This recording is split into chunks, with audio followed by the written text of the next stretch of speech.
Assalamu alaikum. This is Zara Shafi and you're watching a Sprite Commentary Box T20 World Cup Special 2024. So India defeated England by 68 runs. Now they will face South Africa in the final of T20 World Cup on 29 June in Barbados. And the interesting fact is both the teams remain unbeaten in this tournament. Besides that, Wahab Riaz has also submitted a report to the PCB outlining the reasons behind Pakistan's poor performances this T20 World Cup edition 2024.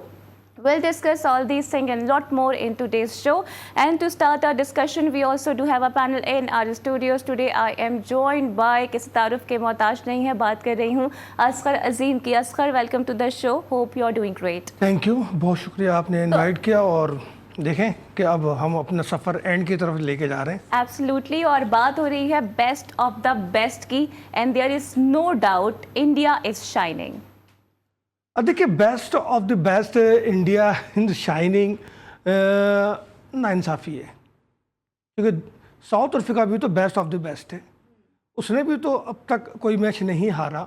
तो ऐसे में सारा benefit हम India को दे दें, ये तो फिर साउथ अफ्रीका के साथ नाइंसाफ़ी है। बल्कि साउथ अफ्रीका को बेनिफिट ज़्यादा जाता है कि 8 सेमीफाइनल खेलने के बाद अब वो फाइनल खेल लें, पहला फाइनल।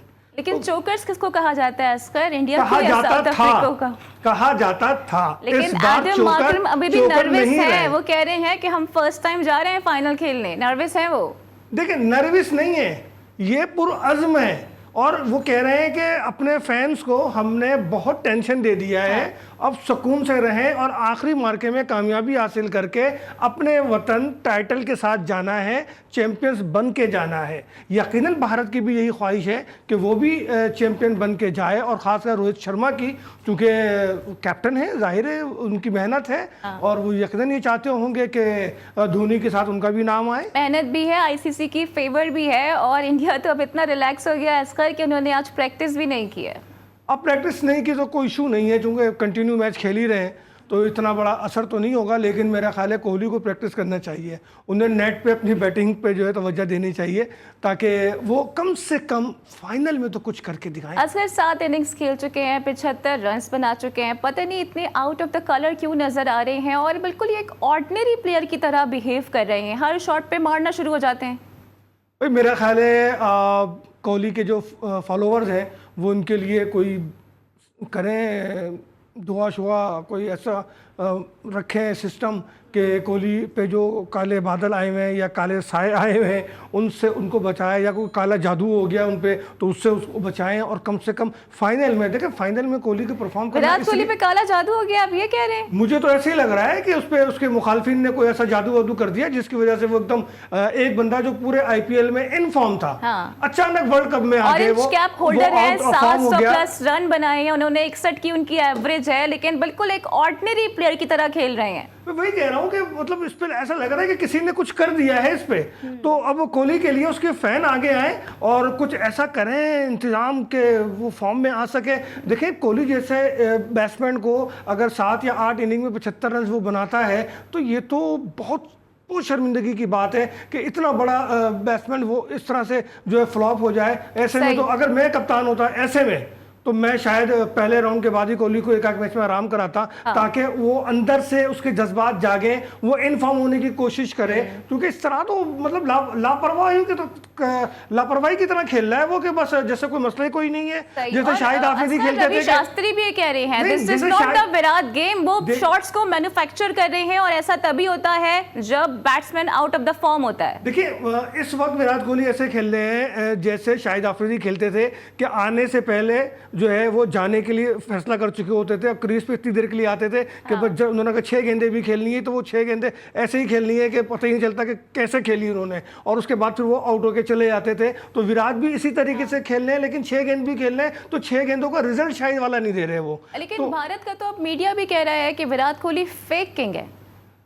फेक किंग रिकॉर्ड की बुनियाद पे तो हम नहीं कह सकते हैं, लेकिन इस इवेंट की बुनियाद पे मैंने कहा है और बार बार कहता हूं कि इस किंग का क्या फ़ायदा। अब इससे पानी तो नहीं भरवाना ना, उस वर्ल्ड कप उठवाना है, तो जब वर्ल्ड कप उठवाना है तो इस किंग पे कर्ज है कि वो फाइनल में परफॉर्म करें, क्योंकि ज़रूरी नहीं कि रोहित शर्मा और यादव ही परफॉर्म करते रहें। आप पे जिम्मेदारी है विराट कि आप अपनी टीम के लिए इस फाइनल को यादगार बनाएं, और शायद ये आपका वैसे भी वर्ल्ड कप का आखिरी फाइनल होगा, आखिरी इनिंग होगी, तो इस इनिंग को भी आपको यादगार बनाना है। और यकीनन हमसे ज्यादा आपको खुद फिक्र, आखिरी मैच भी हो सकता है करियर का। मैं ये कह रहा हूं कि हमसे ज्यादा तो विराट को खुद जो है इस बात की फिक्र होगी, और वो यकीनन मुझे उम्मीद है कि तमाम जादुओं को तोड़ के, तमाम काले जादू से निकल के, नींबू काटें, सुई लगाएं, कुछ भी करें, भुजन करें, बस कुछ भी करें, विराट को अब फॉर्म में आना है। एक इनिंग ड्रेसिंग रूम में आप दीदा हो गए थे, काफी ज्यादा डिसअपॉइंटेड थे, फिर राहुल द्रविड़ गए, थोड़ी तसल्ली दी, फिर रोहित शर्मा ने भी कह दिया कि ये तो हमारे मैच विनिंग प्लेयर हैं और कोई बात नहीं, इन्होंने रन्स अभी फाइनल के लिए बचा के रखे हैं। अल्लाह करे रोहित शर्मा की बात पूरी हो चुका। रोहित ने कल जो इनिंग खेली है वो इनिंग भी बहुत शानदार थी, और एक कैप्टन इनिंग थी, और उन्हीं की इनिंग ने जो है वो जीत की बुनियाद भी रखी है, क्योंकि वो और यादव के अलावा जो है कोई भी, सूर्या के अलावा कोई भी नहीं खेल सका, और किसी ने इतनी बुनियादी, हाँ टैलेंटर ने 20-25 रन ज़रूर बनाए, लेकिन मैं समझता हूँ कि इंडिया अगर साउथ अफ्रीका को मुकाबला करना है तो इसके टॉप ऑर्डर को परफॉर्म करना होगा, वरना वेस्ट साउथ अफ्रीका की जो परफॉर्मेंस रही है इस इवेंट में, तो कहीं ऐसा ना हो कि जोश और जज्बे में जो है इंडिया बह जाए। असगर, लेकिन आपको क्या ये वजह नहीं लगती कि विराट कोहली का जो बैटिंग ऑर्डर तब्दील हुआ है, इसकी वजह से उनकी बुरी परफॉर्मेंस कंसिस्टेंटली के साथ हम देख रहे हैं, और इसमें कहीं ना कहीं हाथ भारतीय बोर्ड का भी है? मतलब आप ये कहना चाहती हैं कि विराट खुद एहतजाज कर रहा है अपने बैटिंग ऑर्डर चेंज करने पे? हो भी सकता है। मुझे नहीं लगता कि विराट जैसा बड़ा बैट्समैन वो इस किस्म की कोई हरकत करेगा। वो ये उसका यकीनन बैट पैच चल रहा है, और हर प्लेयर पे ऐसा आता है। हमारे बाबर पे भी ऐसा बैट पैच आता है। 2 मैच में 3 मैच में चलता है ना, यहाँ तो 7 मैच लगातार हो गए हैं। आपको याद होगा कि लास्ट वर्ल्ड कप में बाबर ने सिर्फ एक इनिंग खेली थी 50 रन की, बाकी 7 इनिंग उनकी भी नाकाम थी। तो बैट पैच आता है, लेकिन इस वक्त विराट पे भी आया हुआ है। मेरी जो ख्वाहिशात है विराट के साथ है कि विराट इन्फॉर्म हो और वो एक परफॉर्मेंस दे, और वेस्ट इंडीज साउथ अफ्रीका के लिए मैं कहूँगा कि यकीनन आपने बड़ा कारनामा अंजाम दिया है, एक जमूत को तोड़ा है आपने, और आपसे उम्मीद है कि टाइटल आप उठाएंगे। लेट्स सी, देखते हैं कि टाइटल कौन उठाता है, क्योंकि दोनों ही टीमें अभी तक अनबीटन हैं, इससे हम इग्नोर नहीं कर सकते हैं। लेकिन बाबर के साथ जिस तरह से पाकिस्तानी मीडिया उन्हें ट्रीट कर रहा है, यही हाल अब विराट कोहली का है। इंडियन मीडिया भी उन्हें ऐसे ही ट्रीट कर रहा है। क्या कुछ उनके लिए कहा जा रहा है, ये भी आप तक पहुँचाएंगे, but right after this break.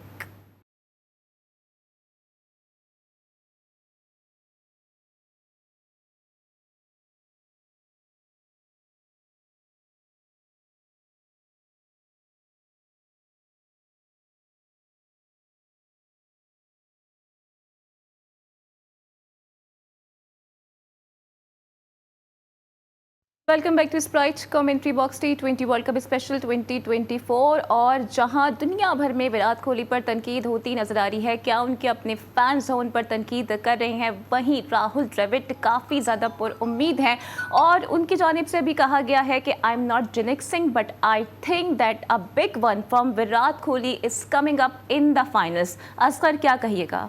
देखिए, बात यह है, उम्मीद पे तो दुनिया कायम है, लेकिन एक बड़े प्लेयर की निशानी होती है कि वो अपनी गलतियों से सीखता है, और मुझे जो लग रहा है कि विराट की जो गलतियां हैं वो अब बहुत ज़्यादा हो चुकी हैं, और उस गलतियों के हिसाब से उसका खमियाजा उसकी जो है टीम भुगत रही है। मैं समझ रहा हूँ कि अब विराट को, जैसे मैं पहले भी कहा कि एक इनिंग उस पर ड्यू है, वो ये एक इनिंग खेल के अपनी उन तमाम गलतियों का इजाला करें, चूँकि वो पिछले तमाम इनिंग्स में इस वर्ल्ड कप में टीम पर एक बोझ नज़र आए।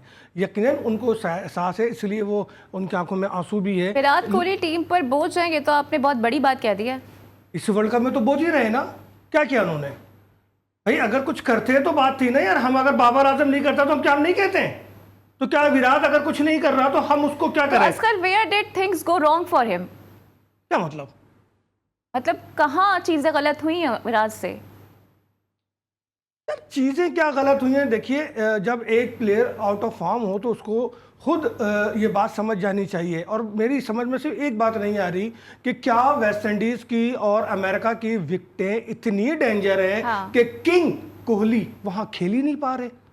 मेरे को ये बात समझ में नहीं आ रही कि दुनिया का हर बैट्समैन कुछ ना कुछ, जो टॉप बैट्समैन है वहाँ खेल ही रहा है। इवन के बाबर ने भी कुछ स्कोर किए, लेकिन मैं ये समझ नहीं पा रहा कि आखिर वो कौन सी वजह है कि किंग कोहली वेस्ट लेकिन इंडीज आपको की। याद और होगा कि सेलेक्टर्स की जानिब से जो इंडियन सेलेक्टर्स हैं उन्होंने पहले कह दिया था कि विराट कोहली यहाँ पर नहीं चलने वाले हैं, खासकर अमेरिकन विकेट्स पर। लेकिन मीडिया का इतना प्रेशर था, सोशल मीडिया के उनके फैंस का इतना प्रेशर था, फिर रोहित शर्मा ने भी कहा था कि विराट कोहली उन्हें चाहिए टीम के अंदर, तो बैट्समैन को खिलाना पड़ गया। विराट कोहली तो ऐसे ही हो गए ना रोहित शर्मा के लिए, जैसे हमारा कप्तान कहता है कि शादाब जो है वो मेरे लिए सबसे ज़्यादा ज़रूरी है, और फिर शादाब का पूरा रिजल्ट हमारे सामने मौजूद है। तो अगर और फिर मैं आपको बताऊं, ये इंडियन टीम में ये चीज़ है, क्योंकि जब बांग्लादेश में T20 वर्ल्ड कप हुआ था तो मैंने धोनी से पूछा था कि युवराज जो है आउट ऑफ फॉर्म है, आप उसको कंटिन्यू खिला रहे हो और अहम तरीन मैच भी आप उसको खिला रहे हो, तो उसने भी यही कहा था कि युवराज बहुत ज़रूरी है। और उस वक्त वो एक बहुत बड़े मर्ज से चूँकि बैकअप करके आए थे, पूरा इलाज करा कर आए थे, तो उनको सपोर्ट भी करना था। तो धोनी ने भी यही कहा था कि युवराज बहुत ज़रूरी है, और उसकी वजह से ही वो हारे भी थे। तो अब मैं ये क्या कह सकता हूँ कि अगर विराट की वजह से अगर इंडिया हार जाए तो इसका जिम्मेदार कौन होगा? इसका जिम्मेदार क्या रोहित शर्मा खुद इसकी जिम्मेदारी उठाएंगे, उनके फैंस इसकी जिम्मेदारी उठाएंगे? क्योंकि इतना बड़ा इवेंट है, धोनी के बाद T20 वर्ल्ड कप कोई नहीं जीत सका इंडिया के लिए। आईसीसी के जो इवेंट्स होते हैं उसमें एक बड़ा गैप आया हुआ है। के बाद से इंडिया कोई आईसीसी इवेंट अब तक नहीं जीता है, एक बड़ा गैप आया हुआ है, और उस गैप को अब फिल करने का वक्त है। तो ठीक है शर्मा जी, आपने जो कहा हम भी सुन लेते हैं, हम भी देख लेते हैं कि आया विराट आपके लिए कोई अच्छी चीज़ ला सकते हैं। अच्छा, वेस्ट इंडीज में भी इनका रिकॉर्ड बहुत ज़्यादा अच्छा नहीं है। अब बारबाडोस में फाइनल होना है और कहा जा रहा है कि वहाँ पर भी अनइवन किस्म का बाउंस होगा और फास्ट बॉलर को वहाँ पर ज़्यादा आसानी होगी। क्या आप समझते हैं या आप देख रहे हैं फाइनल में विराट को, या आप समझते हैं कि उनकी रिप्लेसमेंट कोई और हो सकता है? अरे रिप्लेसमेंट तो ज़्यादा कोई नहीं हो सकती, क्योंकि जब आपने सारे मैच खिलाए हैं तो अब आप उनको फाइनल भी खिलाएंगे और आखिरी मौका भी देंगे।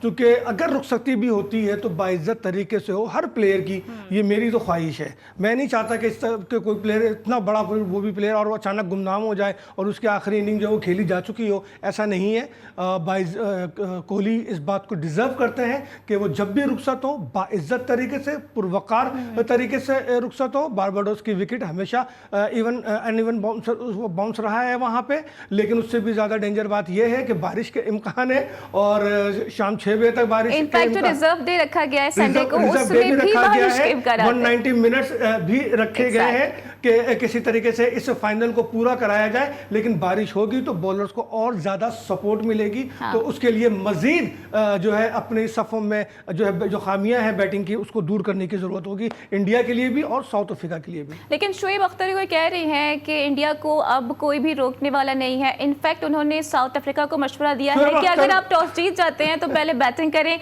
वरना उसके बाद आपको पता है कि आपके साथ क्या होगा। देखिए शोएब अख्तर के फॉलोअर्स जो है ना यूट्यूब पे, वो उनको खुश कर रहे हैं और कुछ भी नहीं है। हाँ। और जाहिर है ऐसा बयान देना कि कोई भी, तो क्या रोजी रोटी चला रहे हैं वो अपनी? बस यही समझ लें कि रोजी रोटी चला रहे हैं, कुछ भी कर रहे हैं। लेकिन आप मुझे बताएं कि दो टीमें जब हम पलना है, आप रिकॉर्ड देख लें, दोनों अनबीटन हैं और 1979 के बाद ये पहला मौका है कि दो टीमें जो कि अपने तो वो पूरे इवेंट में शिकस्त नहीं खाई हो, वो आपस में टकराएंगी और जो हारेगा वो उसका पहला मैच होगा कि वो हारे, और पहली बार कोई अनबीटन रहते हुए जो है वो ट्रॉफी उठाएगा।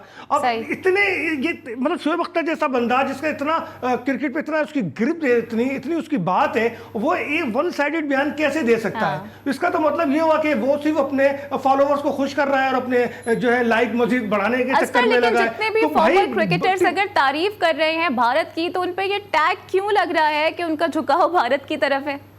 देखिए बात यह है कि दुनिया में इस वक्त क्रिकेट के हवाले से अगर यूट्यूब पे फॉलोवर्स आते हैं तो इंडियन टीम की आप तारीफ करें, इंडियन टीम को आप बहुत ज़्यादा सर पे चढ़ा दें, उनकी हर चीज़ को जो है ना आप पॉजिटिव एंगल में लेके चले जाएं, तो आपके फॉलोवर्स में इजाफा होता है। और अगर शोएब अख्तर हो गए, वसीम अकरम हो गए, सब हो गए, अगर ये फुटबॉल पे कर लें, लेकिन असर देखिए इसमें तो कोई दो राय नहीं है ना, मेहनत करके आगे आए हैं, नजर आ रही है उनकी मेहनत। आज इनफैक्ट इंडिया की वुमेन क्रिकेट टीम है, टेस्ट मैच खेली है साउथ अफ्रीका के अगेंस्ट और फर्स्ट डे ही 525 रन बना दिए हैं। तो जो अच्छा खेल रहा है वो नजर आ रहा है, उसकी तारीफ तो बनती है। तो क्या साउथ अफ्रीका ने बुरा खेला, उसकी तारीफ नहीं बनती? बिल्कुल बनती है। तो फिर क्यों नहीं कर रहे हैं आप? तो तारीफ कर रही हूँ, बड़ा जबरदस्त उन्होंने खेला था अफगानिस्तान के अगेंस्ट। क्यों नहीं कर रहा? नहीं, आप वेस्ट इंडीज, आप इंडियन वुमेन टीम की मिसाल दे रही हैं, तो आप साउथ अफ्रीका की बात क्यों नहीं कर रही हैं? तो फाइनल इंडिया का था ना। इनिंग है, अगर 500 बना दिए हैं तो आप ये भी तो देखें अगली इनिंग में क्या हाल होगा, ये भी तो देखें कि साउथ अफ्रीका कहीं 600 ना बना दे। तो ये पहली इनिंग की मिसाल देकर अभी जैसे दुल्हन का घूंघट भी ना उठाया हो और आप सारी बातें कर दें, तो ऐसा नहीं होता। आप वुमेन टीम की मिसाल देकर आप इस इवेंट को जो है गलत रंग नहीं दे सकते, इसको दूसरा रुख नहीं दे सकते। मैं ये मानता हूं कि दोनों टीमें बैलेंस है, दोनों टीमें इस आईसीसी ट्रॉफी उठाने की अहलियत रखती हैं। जो अच्छा खेल जाएगा, लेकिन एक्सपीरियंस भारत को ज्यादा है फाइनल खेलने का। किसका एक्सपीरियंस भारत को ज्यादा है फाइनल खेलने का? तो इतने अरसे से साउथ अफ्रीका तो 10 साल बाद आया है ना खेलने। इतने अरसे से ट्रॉफी क्यों नहीं उठाई? तजर्बा अगर इतनी वो तो हमने भी नहीं उठाई, वो तो बाबर ने भी नहीं उठाई। देखिए, हमने तो बाबर ने नहीं उठाई, कोई बात नहीं, लेकिन हमने बहुत करीब 2017 में ट्रॉफी उठाई है, ज्यादा दूर नहीं, ठीक है ना, उठाई है ना। 2009 में हमने ट्रॉफी उठाई है, नहीं उठाई है? 13 और 17 में ज्यादा फर्क तो नहीं है। 92 के बाद गैप को आप कह सकती हैं कि बड़ा गैप था। हमने 2009 में ट्रॉफी उठाई, फिर हमने 2017 में ट्रॉफी उठाई। अब पाकिस्तान की मैनेजमेंट ही ऐसी है कि जो ट्रॉफी उठाता है उसको घर भेज देते हैं, तो इसीलिए बाबर ने नहीं उठाई कि कहीं उसको भी घर ना भेज दें। सही। अब बाबर की बात हो रही है तो आपको पता ही है कि बांग्लादेश से भी सीरीज होने वाली है। क्या लगता है आपको, बाबर को खेलना चाहिए इस सीरीज में?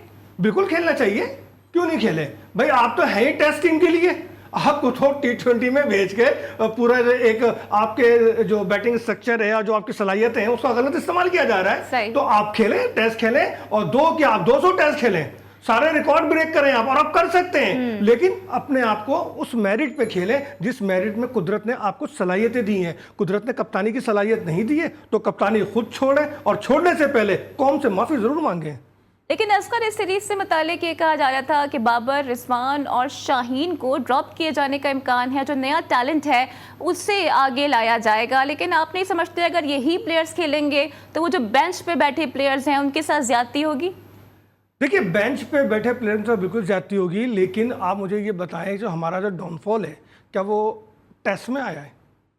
वो तो T20 में आया है ना, ओडीआई में भी है, T20 में भी है, टेस्ट में भी है, ठीक है ना, ओडीआई में आया है। और बाबर की जो सलाहियतें हैं, तो शाहीन तो पहले भी रिटायरमेंट ले चुके थे टेस्ट से, दोबारा आए, तो बाबर को अगर टेस्ट में चांस मिलता है और वो खेलते हैं तो मेरा ख्याल इसमें कोई बुराई नहीं है। बाबर इन्फॉर्म हो सकते हैं, उनको मौका मिलना चाहिए, और टेस्ट की पूरी मुकम्मल सलाहियत रखते हैं, वो टेस्ट प्लेयर हैं, उनको टेस्ट बिल्कुल खेलना चाहिए। हाँ, रिजवान को लेने से फ़ायदा नहीं होगा क्योंकि हमारे पास सरफराज है, और सरफराज की टेस्ट परफॉर्मेंस सबके सामने है। तो मेरा ख्याल है कि नो इशू, बाबर जो है वो जाएँ बांग्लादेश के खिलाफ खेलें, और वैसे भी आप छोटी टीमों के खिलाफ बड़े रन बनाते हैं तो हो सकता है इस बार भी आप बहुत सारा स्कोर कर दें।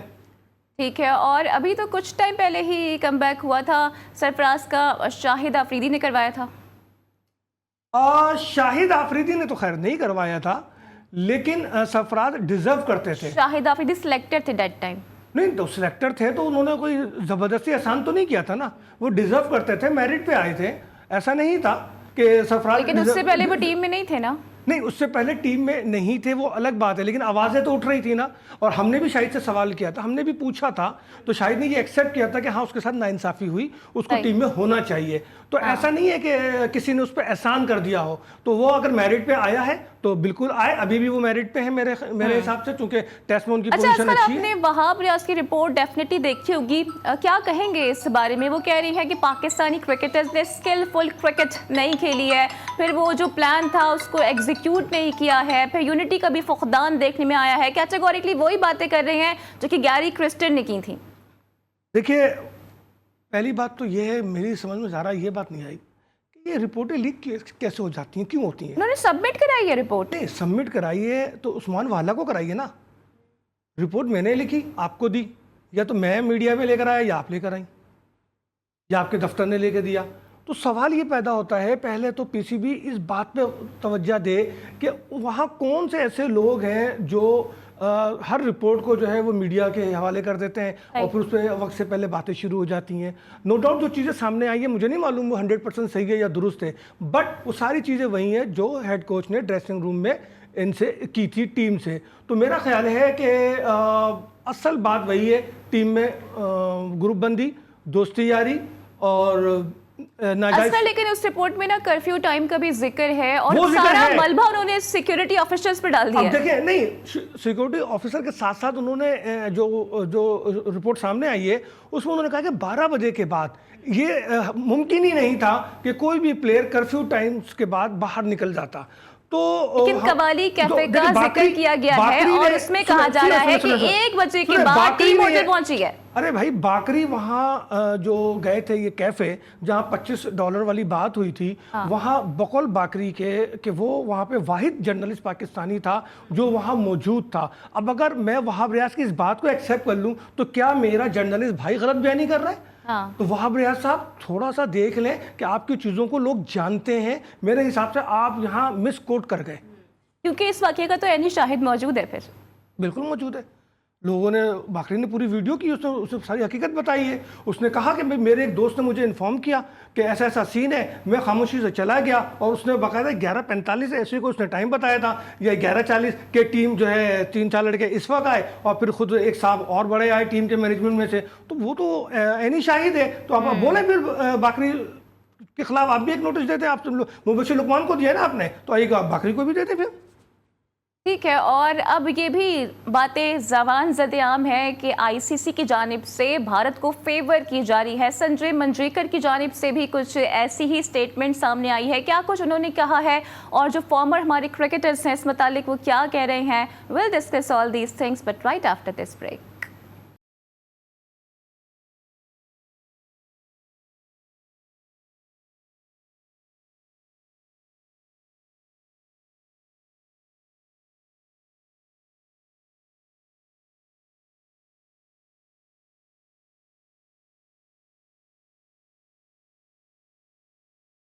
Welcome back to Sprite Commentary Box T20 World Cup Special 2024 and Pakistan cricket is all about controversy and drama। और अहमद शहजाद ने जी अब एक नया पेंडोरा बॉक्स खोल दिया है। उन्होंने तस्करा किया है 2011 के सेमीफाइनल वर्ल्ड कप का, जो कि भारत और पाकिस्तान के दरमियान मोहाली में खेला गया था। तो असगर वो ये कह रहे हैं कि काफ़ी ज़्यादा प्रेशर था कप्तान पर भी और बहुत सारे फ़ोन आ रहे थे।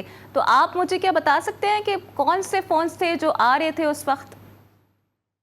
यार ये अहमद शहजाद जो है ना, ये तो खुद शाहिद आफरीदी का फ्रंटमैन था और इतनी क्लोज इनकी दोस्ती थी, इतने ये शाहिद के काम आते थे और शाहिद इनके काम आता था कि लोग इनकी दोस्ती पे बातें भी बनाते थे।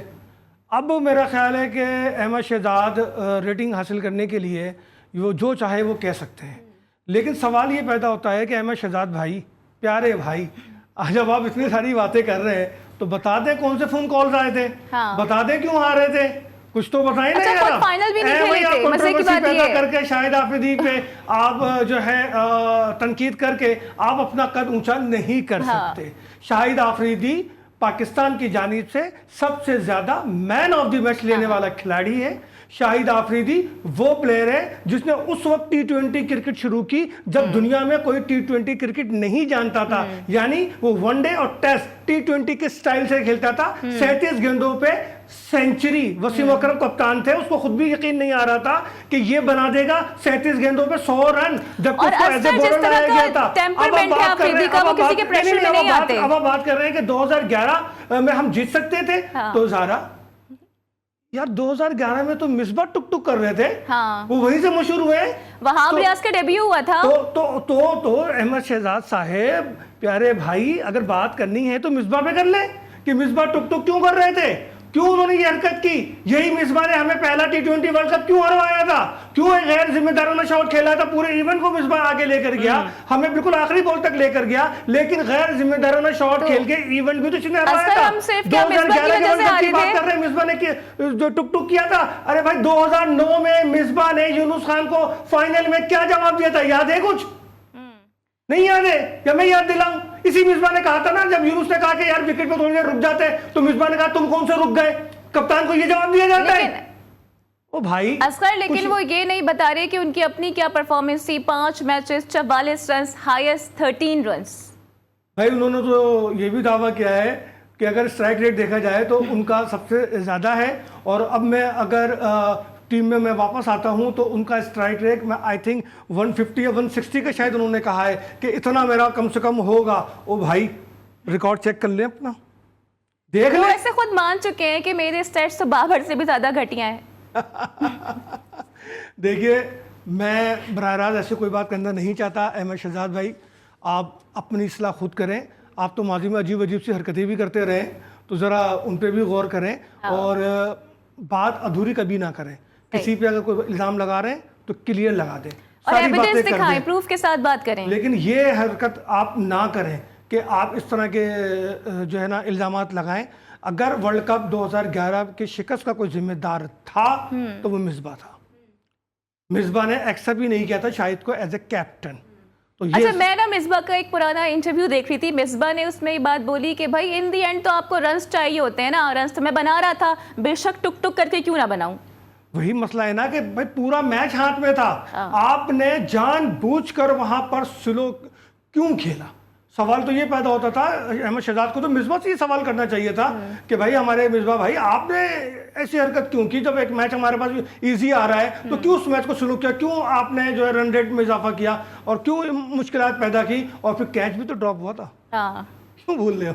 सारी बातें करोगे क्या? छोड़ो यार अहमद शहजाद भाई, आप बेकार की बातें करते हैं यार। और ये इतनी पुरानी बातें असगर, ये उसी वक्त करने वाली बातें थी ना, ये अब आप उनको 2024 में याद आ रहा है। नहीं, बात ये नहीं है। बात ये है कि अहमद शहजाद को एक ऐसा प्लेटफॉर्म मिल गया है जिसके वो अहल नहीं है, और वहां बैठ के वो जो चाहे बोले चले जा रहे हैं। वो ये समझ रहे हैं कि जैसे इमाद और आमिर टीम में वापस आ गए थे ना ये सब करने के बाद, तो शायद उनका भी कोई चांस लग जाएगा। ऐसा कोई चांस नहीं लगता। मुझे नहीं लगता कि अहमद शहजाद साहब आप टीम में वापस आएंगे। टीम में आपकी जगह नहीं बनती है। और वैसे भी मैं तो आमिर और अम्माद वसीम की वापसी के भी मुखालिफ हूँ कि जो चला गया सो चला गया। नए लड़कों को चांस दें, डोमेस्टिक के लड़कों को चांस दें। ये इस तरह से वापस। असगर सोशल मीडिया पे तो ये चल रहा है कि उन्हें T20 का कप्तान बना दें। किसको? अहमद शहजाद को। बंद कर दें टीम बंद कर दें। पीसीबी अपने दफ्तर में एल्फी डाल दे तो और तमाम स्टेडियम में जो है वो ताले लगा दें और अहमद शहजाद को कप्तान बना दें। बहुत आसान है, ये कौन सा मुश्किल काम है? कर दे। ये हो सकता है आपकी नज़र में? अब भाई अगर अहमद शहजाद कप्तान बनेंगे तो ये HBL की टीम तो नहीं है ना, आप कायदे ट्रॉफी तो नहीं खेल ले। ये नेशनल टीम है और आप में कप्तानी की इतनी कौन सी एबिलिटी है भाई? तो अगर लेकिन असगर वो तो ये भी शिकवा करते नजर आते हैं कि PSL में भी उन्हें नहीं लिया जाता है, कोई ना कोई हाथ हो जाता है उनके साथ। बताए ना कौन कर रहा है हाथ? बताए ना कि जब कोयटा ग्लेडिएटर्स आपको प्यार मोहब्बत से लेकर आई तो आपने क्या गुल खिलाए थे? बता दे। वो नदीम उमर को भी कह चुके हैं वैसे जी, नदीम उमर को भी कह चुके हैं वैसे वो। वही तो कह रहा हूँ, बताए ना कि भाई नदीम उमर, देखिए नदीम उमर इंतहाई शरीफ नफ्स इंसान है और वो लोगों की चीजों पे पर्दा डालते हैं। अगर उन्होंने जबान खोली तो बहुत सारी चीजें बाहर आ जाएंगी। चूंकि अहमद शहजाद ही नहीं, वो उमर अकमल को भी लेकर आए थे। ठीक है, लेकिन आपकी जबान खोलने वाली बात से ना मुझे ICC की याद आ गई है, क्योंकि फॉर्मर क्रिकेटर्स काफ़ी ज़्यादा तनकीद कर रहे हैं खासकर पिचेस को लेकर, और डेफिनेटली अब वक्त की किल्लत का हमें सामना है, तो इस पे हम कल बात करेंगे। इसके साथ ही मुझे दीजिए इजाज़त। कल होने वाला है फाइनल, सबकी नज़रें भी उसी के साथ हैं और मेरे साथ मौजूद थे मेरे पैनलिस्ट असगर अजीम। आपका भी बहुत शुक्रिया। कल होती है आपसे फिर मुलाकात, same time same place. Till then take care, अल्लाह हाफिज़।